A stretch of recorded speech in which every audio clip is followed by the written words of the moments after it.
Amém. Vamos retornando aos lugares. Eu vou estar lendo um texto em 2 Samuel 22, a partir do verso 26. Eu vou ler até o 32. Quem quiser abrir a Bíblia para acompanhar, 2 Samuel 22, do 26 ao 32. Ao fiel te revelas fiel, ao irrepreensível te revelas irrepreensível, ao puro te revelas puro, mas ao perverso te revelas astuto. Salvas os humildes, mas os teus olhos estão sobre os orgulhosos, para os humilhar. Tu és a minha lâmpada, ó Senhor. O Senhor ilumina-me as trevas. Contigo posso avançar contra uma tropa. Com o meu Deus posso transpor muralhas. Este é o Deus cujo caminho é perfeito. A palavra do Senhor é comprovadamente genuína. Ele é escudo para todos os que nele se refugiam. Pois quem é Deus além do Senhor? E quem é rocha senão o nosso Deus? Amém. O Senhor é o nosso escudo.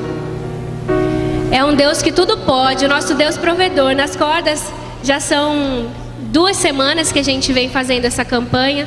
A gente tem assistido os filmes que contam as histórias bíblicas onde Deus proveu. Que nós venhamos crer que o Senhor pode nos curar, porque Ele cura. O Senhor cura. O Senhor pode libertar. Não importa a sua situação, não importa o problema, porque o nosso Deus, Ele é maior do que todos os problemas. Amém? Por isso vamos adorar ao Senhor, em nome de Jesus.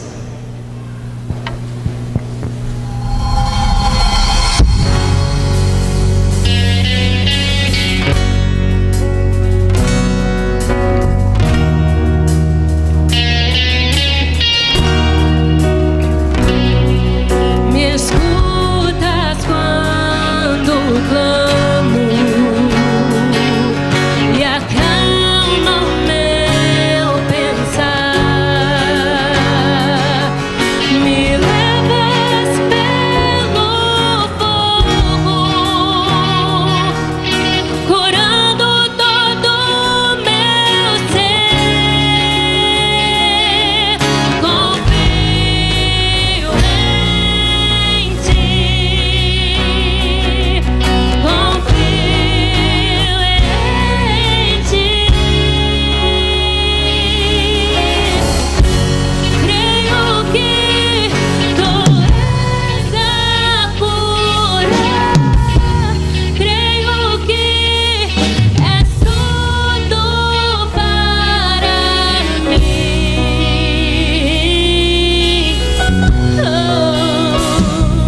O Senhor, Ele é fiel e Ele não nos deixa.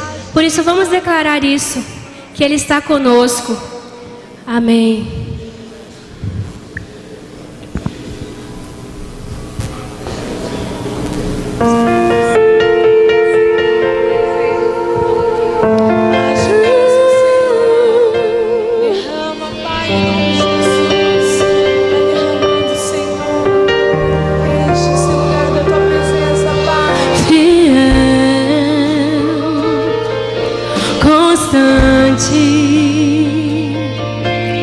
Tão cheio de amor, tão poderoso, meu Senhor, me abraças,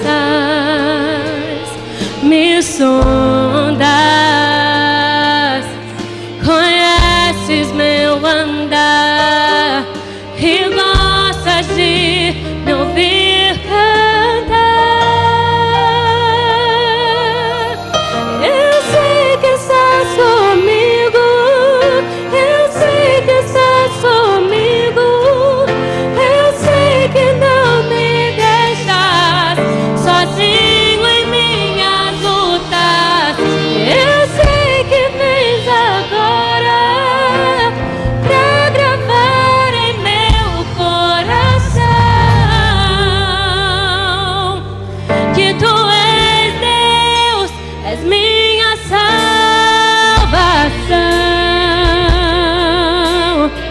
Oh, vem, Senhor, e toca a tua igreja, Pai. Espírito Santo, seja bem-vindo. Gracioso, bondoso, misericordioso, tu és maravilhoso. Me abraças, me sondas, conheces meu andar e gostas de me ouvir cantar. Eu sei que estás comigo, eu sei que estás comigo, eu sei que não me deixas sozinho em minhas lutas. Eu sei que vens agora pra gravar em meu coração que tu és Deus. Eu sei que estás comigo, eu sei que estás comigo, eu sei que não me deixas sozinho em minhas lutas. Eu sei que vens agora pra gravar em meu coração que tu és Deus.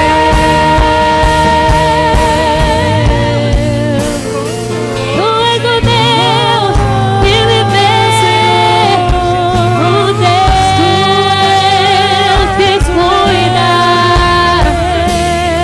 Vem, Senhor,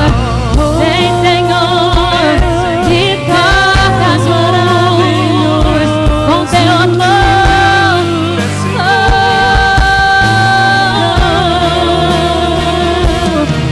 Eu sei que estás comigo, eu sei que estás comigo, eu sei que não me deixas sozinho em minhas lutas.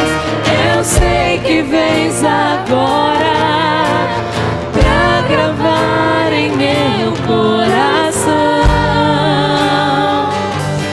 que tu és Deus. Novamente eu sei que estás comigo, eu sei que estás comigo, eu sei que não me deixas sozinho em mim.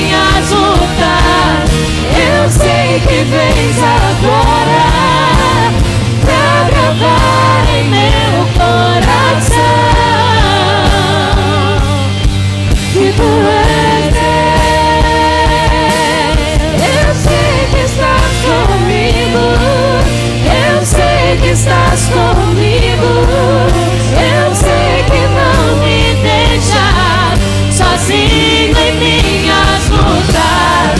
Eu sei que vens agora pra gravar em meu coração que tu és Deus, és minha salvação.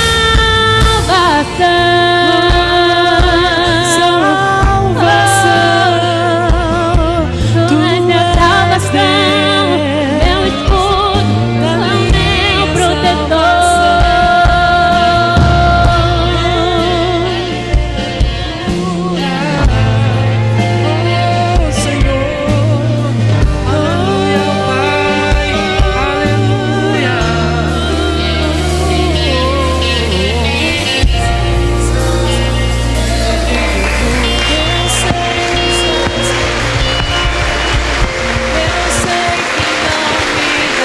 És digno, Senhor. Obrigada pelo teu amor, Senhor. Obrigada, Senhor. Amém, Jesus. O Senhor nos ama. Mesmo nós sendo falhos, imperfeitos, o Senhor, Ele nos ama e Ele não nos deixa. Amém.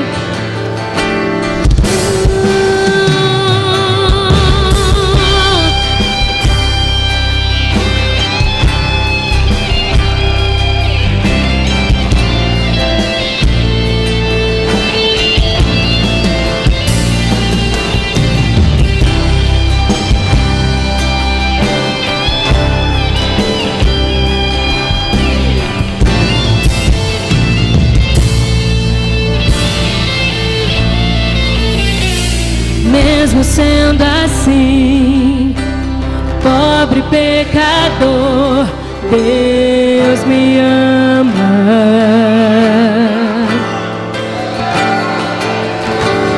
Mesmo sendo falho, mesmo sem merecer, Deus me ama.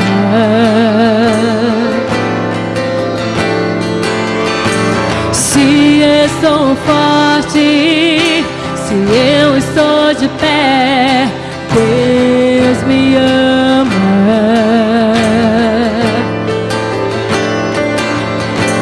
Se estou fraco, se eu estou caído, Ele não deixa de me amar.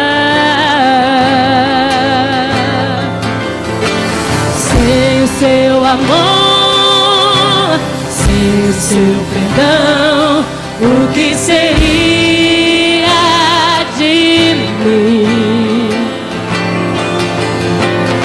Deus me amou tanto que entregou seu filho pra morrer em meu lugar.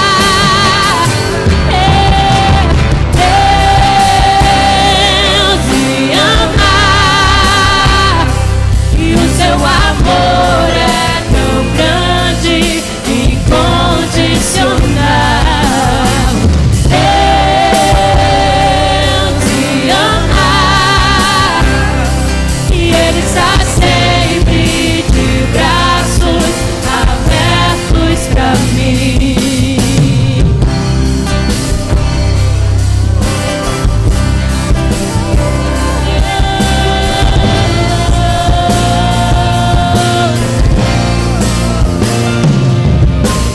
Mesmo sendo assim, pobre pecador, Deus me ama.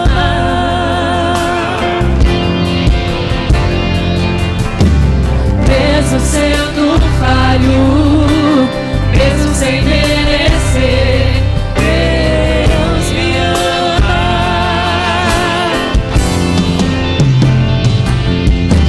Se estou forte, se eu estou de pé, Deus me ama.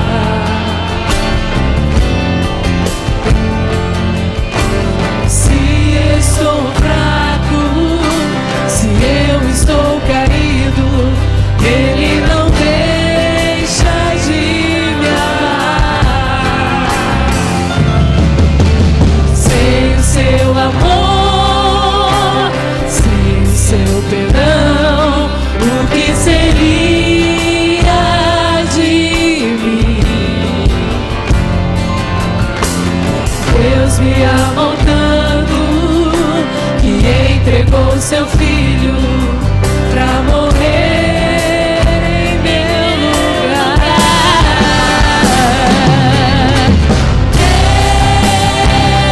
Deus me ama e o seu amor é tão grande, incondicional. Deus me ama e Ele está sempre de braços abertos pra mim. Oh, Deus me ama e o seu amor é tão grande, incondicional.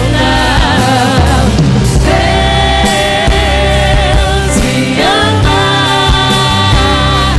e Ele está sempre de braços abertos pra mim. Ele me ama, Ele me ama,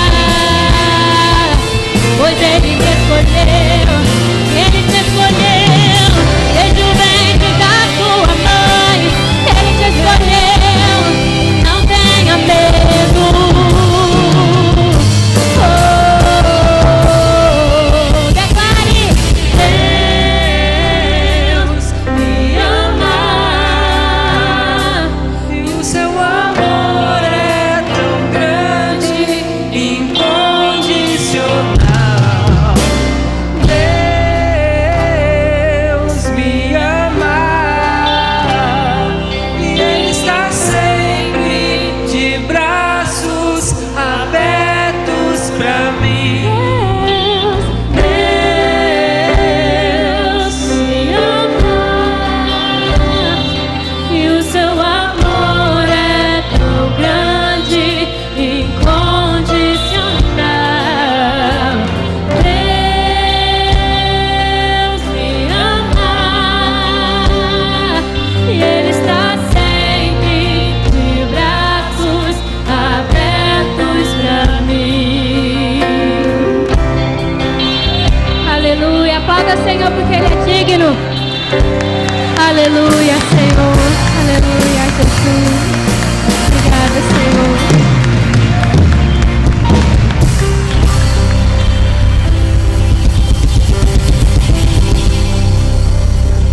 Amém.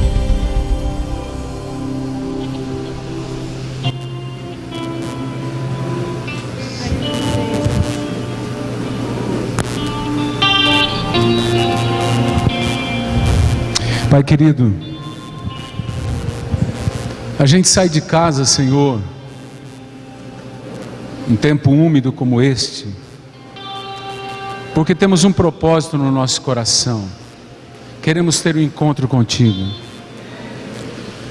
E muitas vezes, Senhor, há tantas coisas na nossa mente, no nosso coração, que vão nos colocando para longe desta comunhão, vão nos levando distantes de um momento contigo.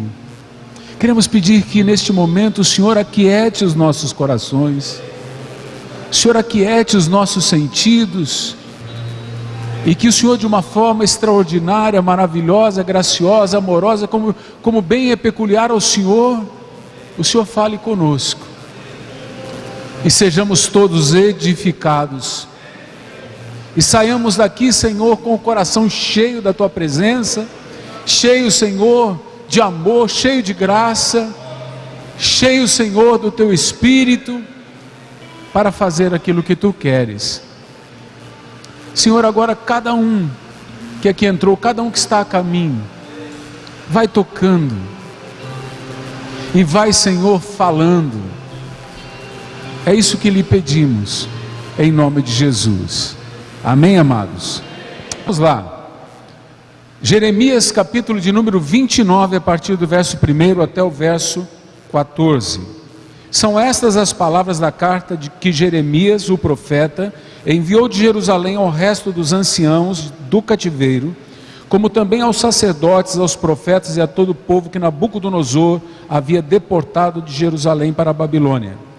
Depois que saíram de Jerusalém, o rei Jeconias, a rainha mãe, os oficiais, os príncipes de Judá e Jerusalém e os carpinteiros e ferreiros, esta carta foi mandada por intermédio de Elasa, filho de Safã, e de Gemarias, filho de Ilquias, os quais Edequias, rei de Judá, tinha enviado à Babilônia, a Nabucodonosor, rei da Babilônia, e dizia: assim diz o Senhor dos exércitos, o Deus de Israel, a todos os exilados que eu deportei de Jerusalém para a Babilônia: edificai casas e habitai nelas, plantai pomares e comei o seu fruto. Tomai esposas, gerai filhos e filhas, tomai esposas para vossos filhos e dai vossas filhas a maridos, para que tenham filhos e filhas, multiplicai-vos e não diminuais. Vamos dizer isto juntos? Multiplicai-vos e não diminuais. De novo, multiplicai-vos e não diminuais. Procurai a paz da cidade para onde vos desterrei e orai por ela ao Senhor, porque na sua paz vós tereis paz. Porque assim diz o Senhor dos exércitos, Deus de Israel: não vos enganem os vossos profetas que estão no meio de vós, nem os vossos adivinhos, nem deis ouvidos aos vossos sonhadores que sempre sonham segundo o vosso desejo, porque falsamente vos profetizam eles em meu nome. Eu não os enviei, diz o Senhor. Assim diz o Senhor: logo que se cumprirem para a Babilônia 70 anos, atentarei para vós outros e cumprirei para convosco a minha boa palavra, tornando a trazer-vos para este lugar. E eu é que sei os pensamentos que tenho a vosso respeito, diz o Senhor, pensamentos de paz e não de mal, para vos dar o fim que desejais. Então me invocareis, passareis a orar a mim, e eu vos ouvirei. Buscar-me-eis e me achareis quando me buscardes de todo o vosso coração. Serei achado de vós, diz o Senhor, e farei mudar a vossa sorte. Congregar-vos-ei de todas as nações e de todos os lugares para onde vos lancei, diz o Senhor, e tornarei a trazer-vos ao lugar de onde vos mandei para o exílio. Amém? Podem sentar, queridos.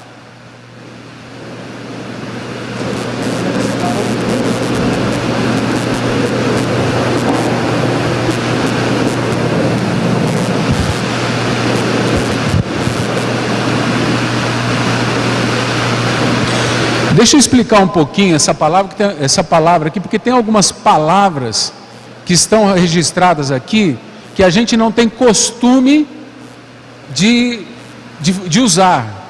Por exemplo, a palavra desterro. O que é desterro? Exílio. Então vamos entender esta palavra. Israel estava na sua terra e Jeremias vinha, como outros profetas, vinham avisando o povo de Israel: olha, Deus não está gostando da maneira que vocês vivem. O que estava acontecendo em Israel? Lá em Jerusalém, lá na Judéia, o que estava acontecendo?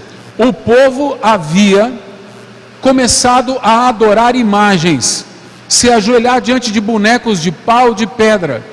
Eles também faziam postes ídolos, isto é, faziam aquelas colunas que às vezes vocês veem em filmes, às vezes com desenhos tribais e coisas desse tipo, e eles faziam isso no meio dos bosques, e ali adoravam a natureza.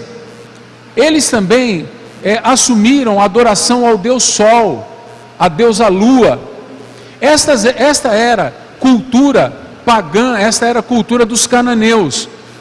Deus é um só, Deus é Espírito, e é um só, e importa que os seus adoradores o adorem em espírito e em verdade. Deus não aceita ídolos. Deus diz isso a Bíblia inteira, que Ele não aceita que se faça imagens para adoração, veneração, prostração. Toda pessoa que faz isso está trazendo para si maldição. Quando você lê lá em Deuteronômio 7, você vai ver isto, que quando você coloca uma imagem dentro da tua casa, a maldição que está na imagem, porque a Bíblia diz que aquilo foi interditado por Deus, a maldição que está naquilo fica sobre a sua vida. Então nós não podemos ter imagens, porque isso entristece o Espírito de Deus. Ele diz: com que me assemelhareis? O que vocês farão que vai ser igual a mim? Então Deus nunca aceitou, desde o começo, desde quando começou o povo de Israel, Deus deu um mandamento: não façam imagens, nem do que é em cima no céu, nem do que é embaixo na terra, nem nas águas debaixo da terra. Não façam imagens, não se prostrem diante delas, não prestem culto a elas, não falem com elas, porque elas são abomináveis diante de mim. Então esse povo não obedeceu, esse povo fez imagens, esse povo começou a adorar e chegou ao ponto de adorar deuses como, por exemplo, o deus Moloque. O deus Moloque era um deus bem peculiar. Ele era uma estátua de metal, com a barriga oca, com os braços estendidos assim, e eles acendiam ali dentro daquela barriga uma fornalha, e quando a imagem estava vermelha, eles sacrificavam crianças para o deus Moloque. Deus falou: olha, quem fizer isso no meio do meu povo, eu vou matar, vou destruir todas as tuas gerações, eu não aceito esse tipo de coisa. Bom, o povo não obedeceu, mas os profeta sempre está, amados, aprendam isso. Alguém que se diz homem de Deus, como por exemplo eu, que sou um pastor, a gente sempre está entre a cruz e a caldeirinha, a gente sempre está no fio da navalha, porque se a gente fala alguma coisa que agrada a Deus, Deus se agrada, mas às vezes não agrada o homem, e o homem se afasta da gente, e aí ele fala que a gente não é de Deus, e aí outros que não têm a visão de Deus acabam acreditando. Isso traz tristeza para o profeta, e muitos profetas, por causa disso, começam a profetizar o que o povo quer ouvir, começam a falar o que o povo deseja ouvir, e aí Deus diz uma palavra: você vai agradar a mim ou aos homens? Então, esses profetas de Israel começaram a profetizar o que o povo gostava de ouvir. Os sacerdotes estavam corrompendo o culto. Os profetas estavam falando palavras para agradar o coração. Deus falou: eu vou acabar com essa nação. Vocês parecem prostitutas viciadas. Eu estou usando palavras boas, tá? Porque a palavra em Ezequiel é muito forte. Deus chega a dizer que Israel parecia mulher viciada em sexo, que corria atrás de homem que tinha um membro do tamanho de um jumento, do membro de um jumento. Deus é muito sério ao falar. Deus estava irritado com essa nação, e Deus então atraiu Nabucodonosor para Israel, e eles, os caldeus, destruíram Jerusalém, destruíram o templo, levaram todo mundo embora. Começou a levar o rei, a rainha, a mãe do rei, a rainha mãe, levou o povo, levou aqueles que eram sábios no meio do povo, aqueles que podiam ajudar o povo a se levantar, eles levaram embora, levaram lá para a Caldeia, levaram lá para onde hoje é o Iraque, lá perto de Bagdá, né? Levaram lá para aquela região onde era a Babilônia, e ali o povo ficou aos arredores da cidade, esperando que Deus os trouxesse de volta, e os falsos profetas ficavam mentindo para o povo, dizendo que eles iam voltar, que Deus ia levá-los de volta, e esse não era o plano de Deus. Esse era o desejo do povo, voltar para casa, mas não o plano de Deus.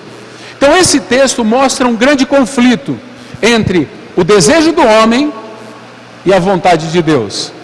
O desejo do homem aqui é voltar para Israel, e o plano de Deus são 70 anos de cativeiro, 70 anos vivendo longe de casa, 70 anos trabalhando numa terra estranha, 70 anos, alguns não veriam mais Jerusalém. E para um judeu, isso era muito sério, porque o judeu acreditava piamente que Deus habitava dentro daquele templo de Salomão. Então estar longe de Jerusalém era estar longe de Deus. Quando eles iam adorar a Deus, eles tinham tanta tristeza no coração que eles colocavam os seus instrumentos pendurados nas árvores junto aos rios da Babilônia e choravam de saudade de Jerusalém. E os falsos profetas dizendo: vocês vão voltar. E Deus sabia que eles não iriam voltar. Deus sabia que precisariam 70 anos para fazer um trabalho no coração daquele povo. Amados, nós precisamos entender isso como igreja. Prestem muita atenção. Nós estamos trabalhando, os líderes de corda já perceberam isso. Vocês que vieram terça agora no grupo perceberam que o pastor Lívio tratou inclusive com slides sobre o propósito eterno de Deus. Vocês estão ligados nisso? Amém ou não amém? Nós vamos falar muito disso daqui para frente, porque é o seguinte: ou nós vivemos dentro do propósito de Deus, ou nós estaremos fora do propósito de Deus. Muitas vezes nós vimos a igreja, a gente vem para cá tentando convencer Deus através de uma oração, através da entrega de um dízimo, através da entrega de uma oferta, através de cantar músicas ou de empenhar o coração naquilo, tentando convencer Deus a fazer o que a gente quer. Mas, amados, a gente precisa crer que o que Deus quer é melhor do que aquilo que a gente quer. Porque senão não há razão de adorar a Deus, não há razão de servi-lo. Se eu sei o que é melhor, para que eu estou procurando Deus? É simples assim. Eu procuro Deus por quê? Porque eu enxergo mal, porque eu escuto mal, porque eu entendo mal, porque eu percebo mal, porque eu não sei tudo, porque eu não sei o que vai acontecer comigo daqui a alguns segundos, eu não sei se eu caio desse palco, eu não sei se eu termino esse culto vivo. Ninguém aqui pode dizer o que vai acontecer, e até do passado nós ainda não podemos dizer que lembramos de tudo. Concordam ou não? Então nós somos limitados. Você pode dizer isso para o seu irmão: você é limitado. Mas Deus tem um propósito eterno. Agora escute, meu amado. Agora é difícil isso. A profetada do nosso tempo começa a profecia assim: Deus tem um propósito para a sua vida. Deus tem um propósito para a sua vida. É assim que começa a profetizar os profetas do nosso tempo. Eu quero dizer para você que Deus tem um propósito para a sua vida, mas o propósito para a sua vida é o propósito dele, e não um propósito particular que não tem a ver com ele. Deus não tem para você e para mim sonhos particulares. Deus tentou de todas as formas, Deus buscou, falou através dos profetas sérios como Jeremias, como Isaías, como Ezequiel. Profetas foram mortos, profetas apanharam, profetas foram presos. Jeremias foi preso e deixado a pão e água, o rei mandou bater nele. Há profetas que os reis mandaram matar. Tudo para quê? Para cumprir com o propósito eterno de Deus. Qual é o propósito eterno de Deus? Você sabe? Na aula de visão 7 a gente fala sobre isso, no curso do trilho. Alguns acham que o propósito eterno de Deus é evangelizar. Mas evangelizar a gente passou a fazer depois que Jesus veio. Portanto, não tem a ver com a história para trás. O propósito eterno de Deus é abençoar o homem. Mas e antes de existir homem, o que Deus fazia? Jesus, quando fala com o Pai, lá em João capítulo 17, ele diz para o Pai que o Pai o amou antes da criação do mundo, antes da criação de qualquer coisa. Portanto, antes de criar qualquer coisa, Deus já vivia em comunidade, Pai, Filho e Espírito Santo. Você pode dizer isso para o seu irmão?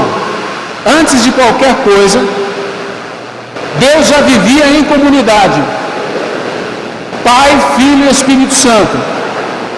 Você crê nisso? Quantos creem nisso? Digam glória a Deus. E o que eles faziam? Jesus disse: o Senhor me amou. Vocês querem ver um pouco disso? Vamos lá para João 17? Abre a tua Bíblia em João 17. Senão não tem como explicar para você o que eu quero dizer aqui em Jeremias. Você não vai entender. Evangelho de João, capítulo 17.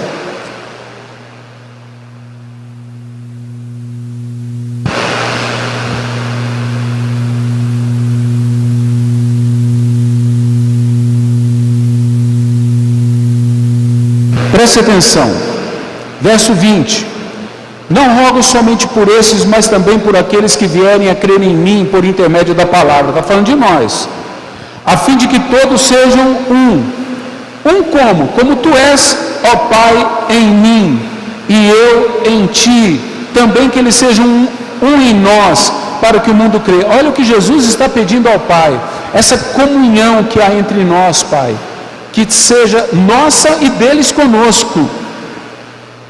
Olha só, eu tenho transmitido a glória que me tens dado. Que glória é esta? Para que sejam um como nós somos, eu neles, tu em mim, a fim de que sejam aperfeiçoados na unidade, para que o mundo conheça que tu me enviastes e os amastes, como também amaste a mim.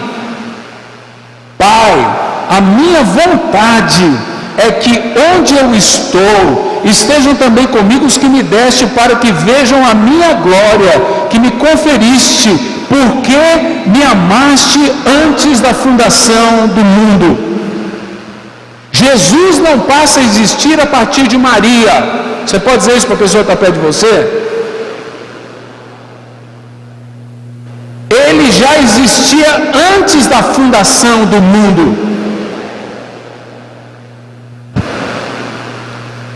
E o que eles faziam lá? Eles se relacionavam. E qual é a glória de Jesus? Era viver dentro dessa comunidade santa. E ele falou: eu dei essa glória para eles porque eles têm convivido comigo. E agora nós nos comunicamos.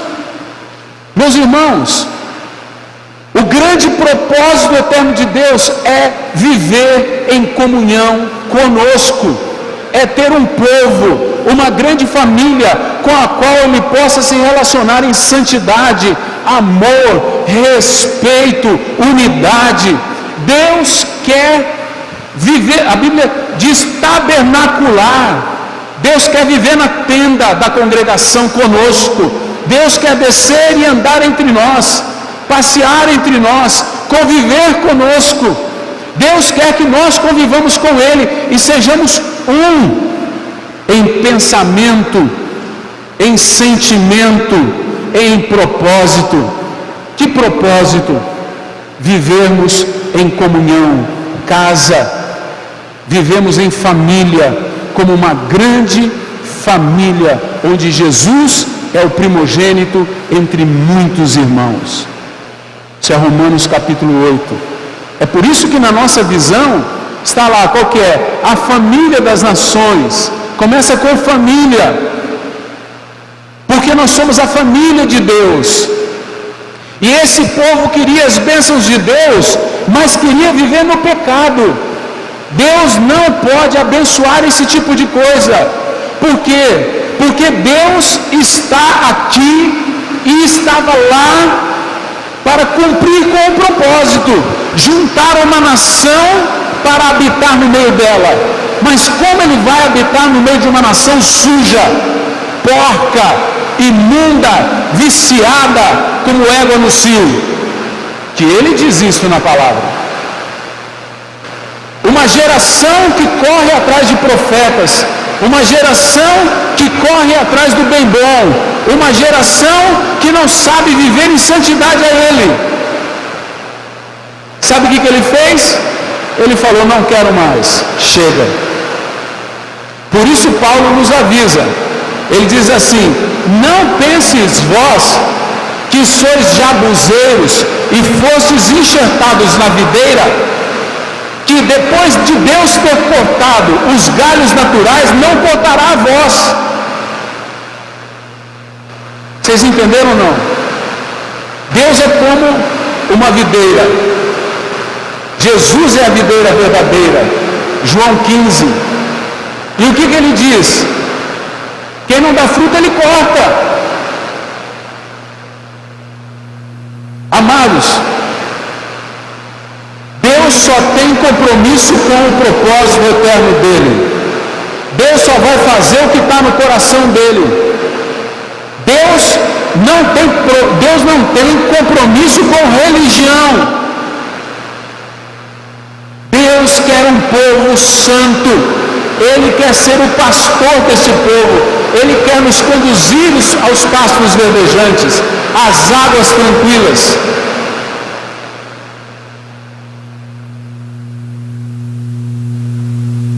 Amém? É por isso que muito evangélico vai para o inferno. Por isso que muito evangélico vai ser levado para a Babilônia, para o desterro, tirado da sua terra. Desterrado é tirado da terra. Por isso muito evangélico vai ficar longe de Deus, porque não está entendendo uma coisa, que Adão não pôde ficar mais no paraíso, porque lá vivia a comunidade primeira, primária, Pai, Filho e Espírito Santo, e que ao pecar ele trouxe sujeira para dentro dessa comunidade, e Deus não pode conviver com o pecado faz separação entre nós e Deus, e agora este povo está longe da terra, dizendo: nós vamos voltar. Deus, vai não, só daqui 70 anos, porque eu vou levar 70 anos para fazer um trabalho no coração de vocês. E aí então começa uma palavra tremenda, e eu queria que você ouvisse bem isso.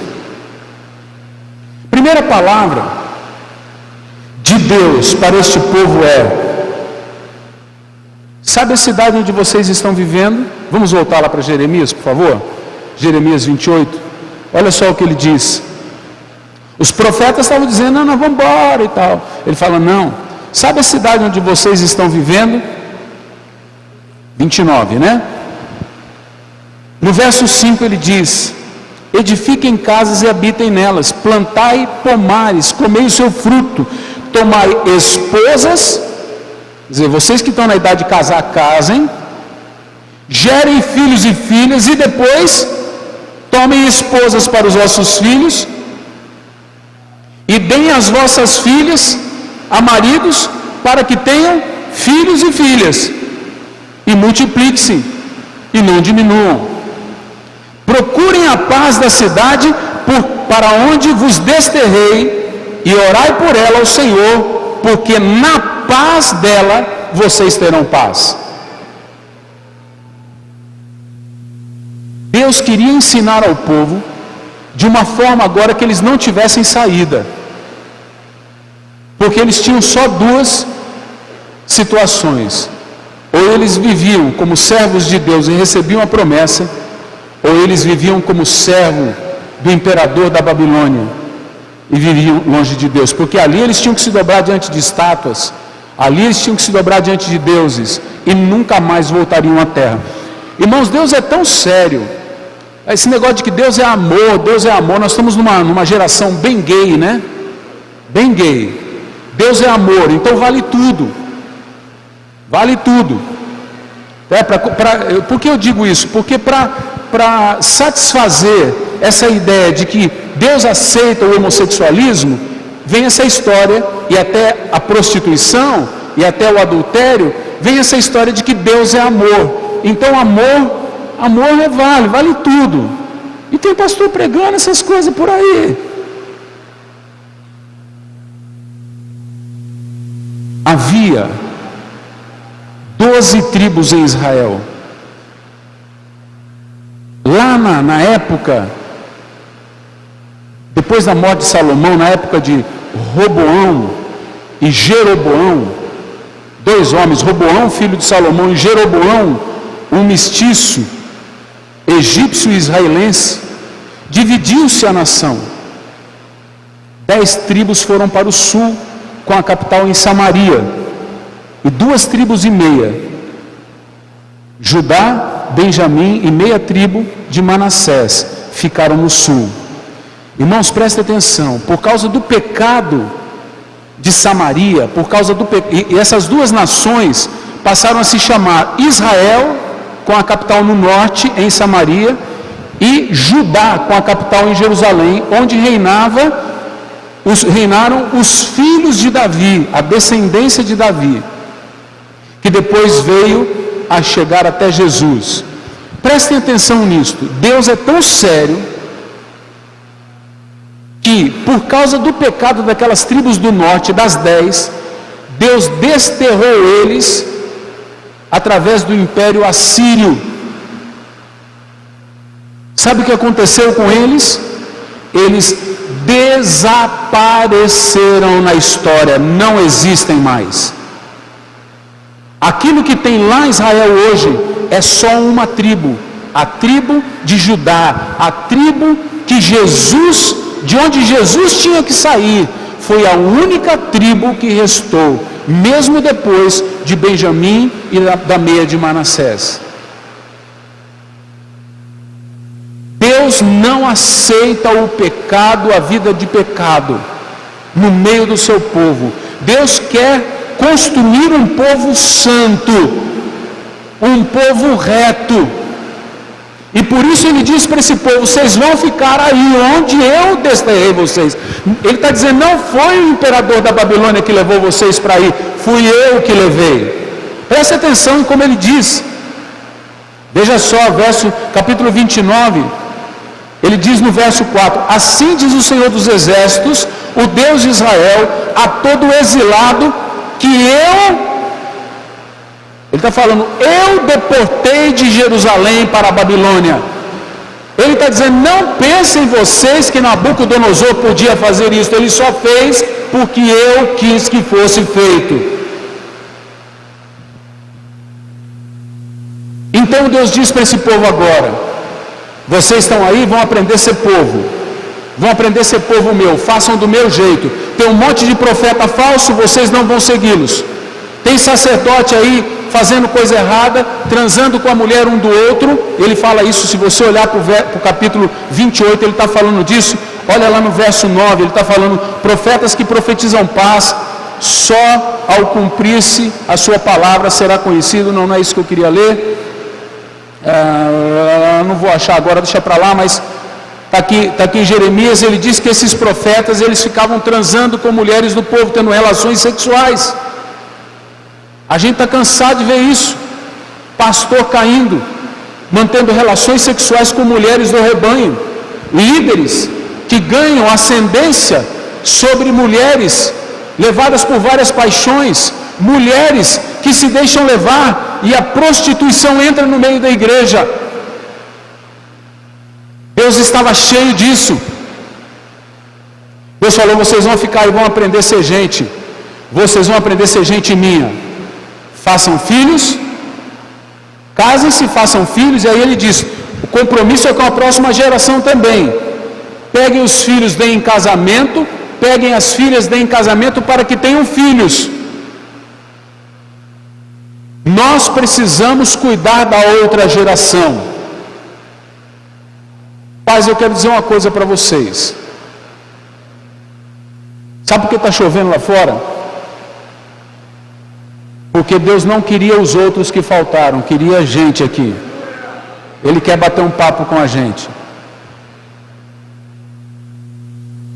Os nossos filhos estão ficando, falando de crianças, rebeldes. Você sabe como que eu ia para a igreja com meu pai quando eu era criança? não tinha cultinho. Tinha cultinho na tua época? Você, ele tinha cultinho na sua época de criança? Tinha cultinho, né, na sua época? Não, tinha? Não, quem aqui foi de criança evangélico, já tem pelo menos aí seus 40 anos? Levanta a mão. Tinha cultinho na época de vocês? Sabe onde a gente ficava? Do lado do pai e da mãe, o culto inteiro. Pastor, agora é diferente porque na tua casa é diferente. Porque você não está dando a educação que devia dar. Você não está colocando os limites que deveria colocar. E seu filho pode morrer por tua causa. Nós temos que cuidar da geração futura. Amém ou não amém, amados? Que filhos é esse que não param? Meu pai olhava para mim, eu sabia, velho. Não tinha jeito de correr do velho, não. E ele não corria atrás da gente, não. A gente sabia que ia acertar contas com ele. E as contas eram bem contadas. Sabe qual a maior dificuldade que tem lá embaixo agora, com aqueles professores que estão lá embaixo? Quem aqui já foi cuidar do cultinho, do culto das crianças? Levanta a mão. Qual é o maior problema que tem lá embaixo? Podem falar bem alto. É disciplina das crianças? Se for disciplina, fale a palavra. É o maior problema. Crianças desobedientes. Sabe por quê? Nós estamos nos livrando dos nossos filhos. Eles passam um tempão na escola, depois passam um tempão na frente da televisão, e quando a gente vai falar com eles é só na brutalidade, só na gritaria, porque eles aprenderam a ser tudo de qualquer jeito, e a gente não consegue contê-los, então começa a falar alto e gritar com eles, e eles sentem que não são amados. Nós precisamos dar tempo para os nossos filhos. Olha o que diz aqui, Deus fala para ele: tomem esposas, gerem filhos e filhas, tomai esposas para vossos filhos e dai vossas filhas a maridos, para que tenham filhos e filhas, e para que haja multiplicação. Nós corremos o risco, irmãos, aqui ó, de pé da orelha, de ter uma geração inteira de filhos de crentes perdidos. Você vai nas cadeias por aí, nos presídios, e pergunta nome. É Moisés, é Samuel, Melquisedeque, Matusalém. É tudo nome de profeta. Jeremias, Ezequiel, Isaías, Paulo, João, Pedro. Aí você pergunta: você não conhece a Deus? Eles falam: conheço, já até aceitei Jesus na igreja. Vamos ajudar os nossos filhos, amém? Deus tem um propósito, ter um povo que o ama, um povo santo, um povo cujos filhos geram filhos para Deus. Mas eu quero espiritualizar um pouquinho isso, se eu posso dizer assim. Eu quero trazer para nós, porque nós somos povo de Deus, mas nós somos o Israel espiritual, e como Israel espiritual nós temos que gerar filhos e filhas espirituais, e estes filhos e filhas espirituais têm que gerar outros filhos e filhas espirituais para gerarem outros filhos e filhas espirituais. Isso quer dizer, nós temos que levar esta boa semente aos outros, nós temos que contar daquilo que Deus tem feito, e nós temos que colocar isso no coração das pessoas, porque o Espírito Santo está triste com esse monte de gente que está lá fora e não o conhece, jamais o viu. Portanto, nós temos uma responsabilidade missionária, tanto em Jerusalém, como em toda a Judéia e Samaria e até os confins da terra. Nós temos uma responsabilidade missionária. Amém, amados? Quem não veio na reunião da Asa de Casais na sexta-feira perdeu demais. Quem não mandou seus filhos adolescentes para a mochila de ideias perdeu demais. A gente está tentando ajudar e às vezes falta dos pais. Sabe o que vai acontecer, amados? Exílio. Eu sei que não é gostoso ouvir isso, mas meu filho vai para o exílio? Vai. Por quê? Por tua causa. Por tua causa. Porque a igreja ajuda, mas a responsabilidade de criar filho e filha é do pai e da mãe. É ou não é? É ou não é?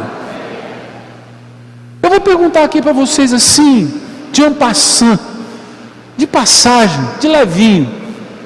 Quantos de vocês cresceram achando que o seu pai e a sua mãe não te amavam? Ou o seu pai ou a sua mãe, ou o seu pai e sua mãe não te amavam? Levanta a mão. Cresceu, quando criança você achava isso. Meu pai não me ama, minha mãe não me ama. Levanta a mão. Eu cresci assim. E estava dentro da igreja.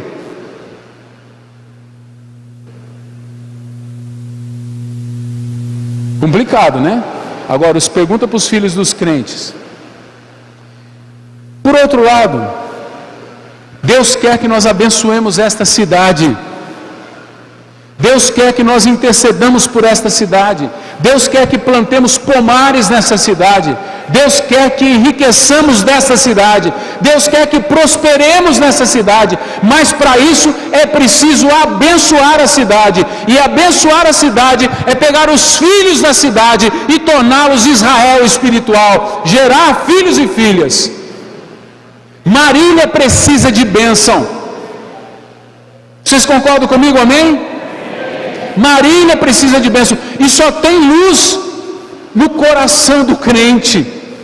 E Deus não acendeu uma luz, Deus não acendeu uma candeia em você para esconder você embaixo de um templo. Deus acendeu você para colocar bem alto. E Ele quer a cidade iluminada. Amém? Então, amados, Marília precisa de nós. Porque na bênção de Marília está a nossa bênção. Na prosperidade de Deus vai medir isto.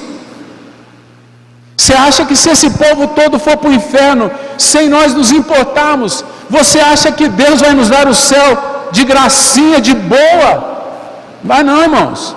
Porque nem todo que diz Senhor, Senhor entrará no meu reino, mas aquele que faz a vontade do meu Pai que está no céu. Deus tem um desejo profundo de partilhar a sua glória com os homens, e não é com estes homens que estão aqui, é com todos os homens. Deus quer a casa dele cheia, não é só esta casa, mas ele está falando da casa celestial. Deus está edificando casa em nós, e Deus quer mais filhos e mais filhas, porque Ele não quer que ninguém vá para o inferno. Amém? E de quem é a tarefa de tirá-los do inferno? É da igreja, do seu povo, que somos nós. E para isso essa igreja está organizada assim, do jeito que está organizada, com cursos do trilho para te preparar aqui no CT. Por isso todos vocês precisam fazer, com treinamento. Toda terça-feira tem um treinamento de liderança. Todos vocês deveriam estar aqui. Toda quarta-feira nós temos uma reunião de cordas. Nós temos mais de 40 cordas abertas e queremos multiplicar, e eu creio que este ano é um ano de vitória para nós, e nós temos que chegar em 80 cordas.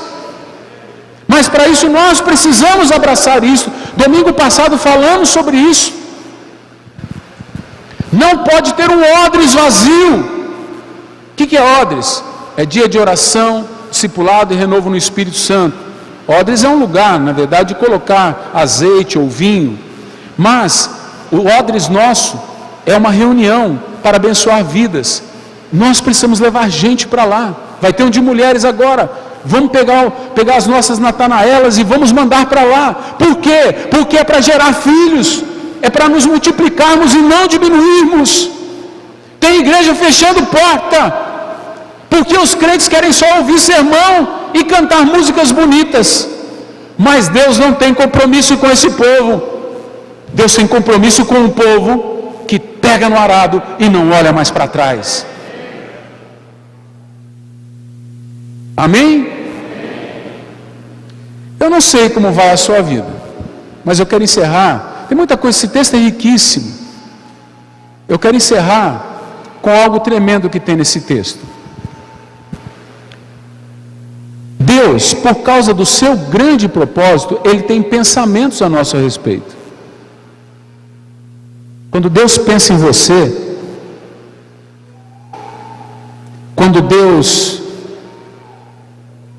pensa a tua vida, os pensamentos de Deus são de paz.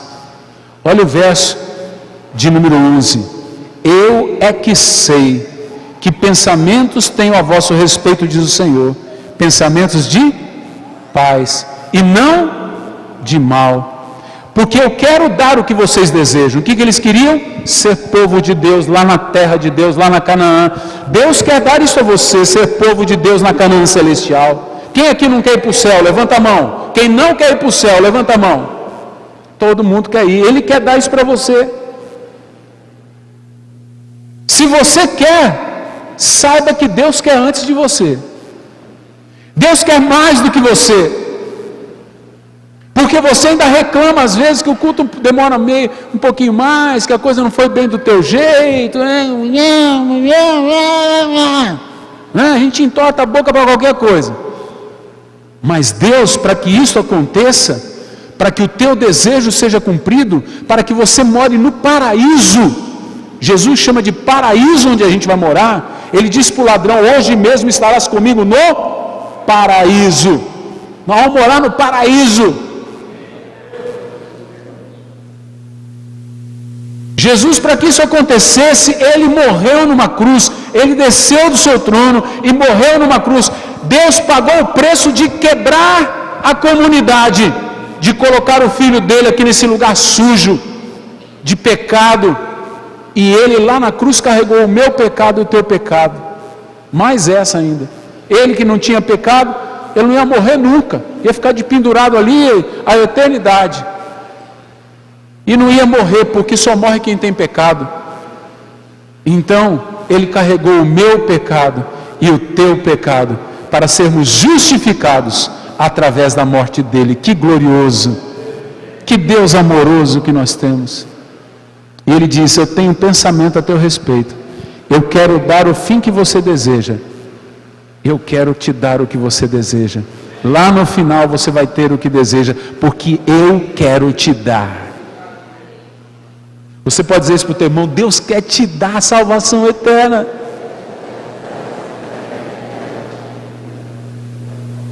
É maravilhoso isso. E sabe o que Ele diz mais? E aqui essa notícia é maravilhosa: possa você ter feito o que fez. Se houver arrependimento no teu coração, esse povo fez de tudo: orgias, cultos bacanais, cultos a fertilidade, onde rolava sexo com homem, com mulher, tudo junto, naqueles bacanais de fertilidade que eles aprenderam a fazer em Canaã. Homens que sacrificavam seus filhos nos braços de Moloque, mulheres que raspavam a cabeça para profetizar como sacerdotisas. Deus, apesar de ver tudo isto, Deus diz: eu tenho pensamentos de paz a respeito de vocês. Sabe o que Deus está dizendo para você? Eu amo você. E Ele diz isso lá em João 3,16. Ele diz que Deus amou tanto o mundo, tanto, de tal maneira, que Ele deu o único Filho que Ele tinha, para que todo aquele que nele crê não pereça, mas tenha vida eterna.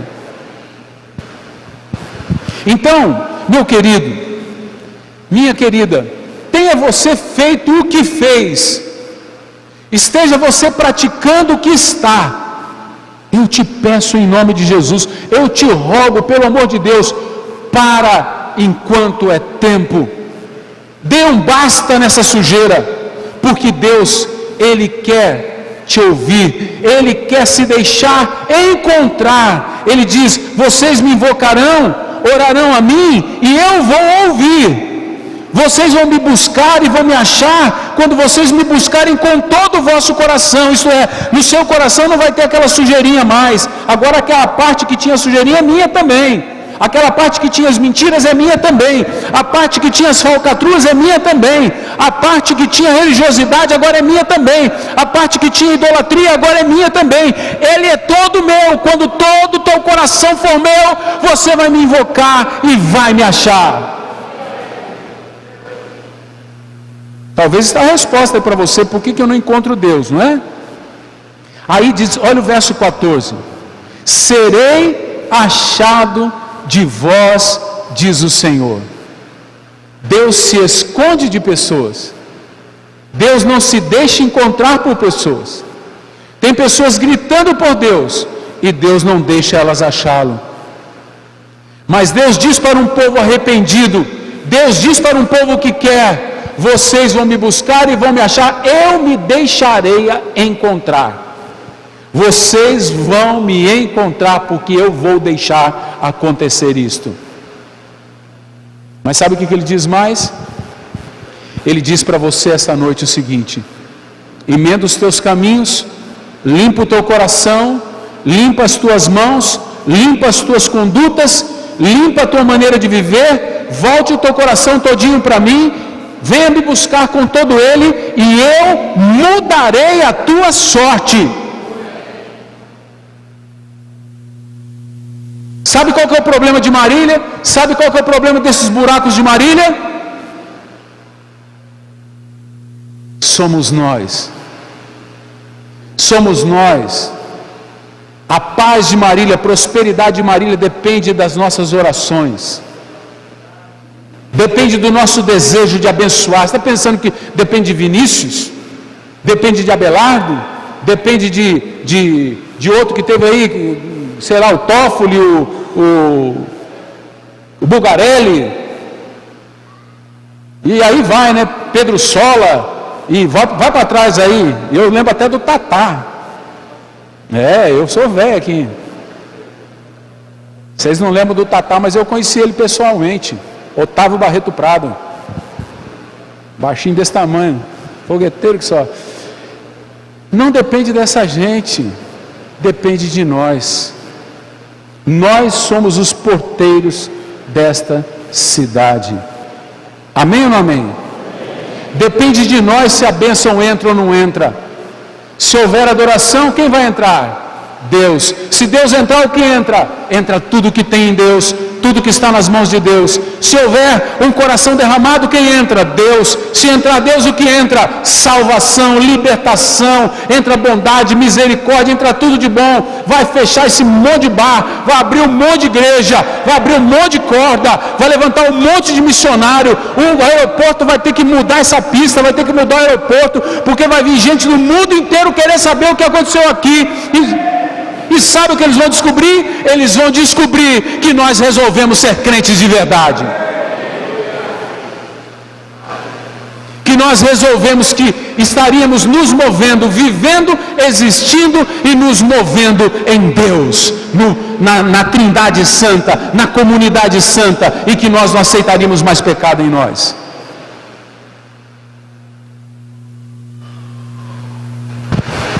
Sabe o que acontece quando você vive em pecado, meu irmão? Se atrapalha a igreja. Mas tem os irmãos que acham que pecado é transar com quem não é esposa, com quem não é esposo. Mas tem mais pecado, meu irmão. Falar dos outros também é pecado. Ter língua comprida é pecado. Ficar bisbilhotando a vida dos outros é pecado. Falar mentira é pecado. Roubar os outros é pecado, não pagar dívida é pecado, e por aí vai. Porque a gente vive num mundo tão erotizado que parece que pecado é só o que tem a ver com sexo. Não é só isso não, isso também, mas tem muito mais coisa que é pecado, e Deus quer nos limpar e nos lavar. Quem quer ser limpo e lavado pelo Senhor, levanta a mão. Dê um glória a Deus bem alto. Sabe por que eu pedi para você dar glória a Deus? Porque se você sente isso não vem de você, vem do Espírito Santo. Porque quem nos move, quem nos convence do pecado, da justiça e do juízo é o Espírito Santo. Ninguém quer se limpar por si só. Por si só nós queremos o pecado. E eu termino, irmãos. Ele termina dizendo assim: eu vou congregar-vos de todas as nações, de todos os lugares de onde vos lancei, e tornarei a trazer-vos ao lugar de onde vos mandei para o exílio. Quer dizer, vocês vão ser povo de novo meu. Deus quer um povo, Deus quer habitação. Vamos fazer uma casa para o Senhor morar neste lugar, entre nós. Amém? Amém ou não amém? Deus quer mudar a sua sorte. Você pode ter feito o que fez. Deus não é leviano, viu, irmãos? Deus não é assim, tudo bem, deixa para lá. Não. Deus pagou por isso. Você pode falar isso para o seu irmão? O seu pecado não será deixado para lá, diz para o seu irmão. Será coberto com sangue que foi derramado na cruz. Não é do deixa para lá, é do paga o preço. E a tua sorte, a minha sorte, é que Ele pagou o preço. Ele não vai deixar para lá, porque o diabo não vai deixar para lá. O teu acusador diz para o teu irmão, te acusa dia e noite na presença do Pai. E Deus quer mostrar uma coisa para ele todos os dias. E todas as noites. Ele quer mostrar você pintado de vermelho com o sangue do Cordeiro de Deus, que tira o pecado do mundo. Você pode dar um aleluia? Você pode dar um glória a Deus? Amém. Amém. Que bênção. Que bom que você entendeu. Feche os teus olhos um pouquinho. Talvez você veio aqui esta noite e deseja ter um encontro com Jesus. A partir de agora você entendeu e você quer, eu quero realmente viver para esse Deus, eu quero existir, me mover na comunidade santa, da Santa Trindade e da Igreja Santa e sem mácula, que é a noiva de Cristo, que é o povo de Deus. Talvez você passou a desejar isto, talvez Deus te deu a graça. Eu digo talvez não porque Ele não poderia, mas porque Ele pode ter te escolhido esta noite para fazer você entender. E você entendeu. E você quer viver para Ele. Se você quer, faz uma oração aí no teu coração. Repete esta oração que eu vou fazer. Faz aí no teu coração esta oração, dizendo assim para Ele. Não precisa falar em voz alta não. Faz no teu coração. Diga assim: Jesus, eu entendi. Eu entendi que o Senhor tem um propósito, e esse propósito é eterno, é para todos os tempos, de ter uma grande família, de filhos e filhas, parecidos com Jesus. O Senhor quer se relacionar comigo, o Senhor quer se relacionar conosco, com esta família, mas nós precisamos nos lavar e nos limpar, seja de pecados, qualquer que seja ele. Hoje eu quero, Jesus, pedir que o Senhor me lave de todo o meu pecado. Eu quero pedir que o Senhor me limpe de todo o meu pecado. Eu quero que o Senhor mude a minha sorte. Eu quero pedir que o Senhor escreva meu nome no livro da vida e que o Senhor escute a minha oração e se deixe encontrar por mim hoje. Porque eu quero dizer para o Senhor que de hoje em diante o Senhor vai mandar na minha vida e eu vou obedecer, porque eu quero ser dessa comunidade santa. Eu não quero só estar aqui dentro da igreja, eu quero ser da comunidade invisível, daquela que o Senhor enxerga e sabe que estão limpos, não daqueles que estão dentro de um templo, mas não são templo. Eu quero ser comunidade tua, templo teu, tabernáculo teu. Eu me entrego totalmente ao Senhor esta noite, pela fé, em nome de Jesus. Amém. Continua assim, de cabeça baixa, olho fechado.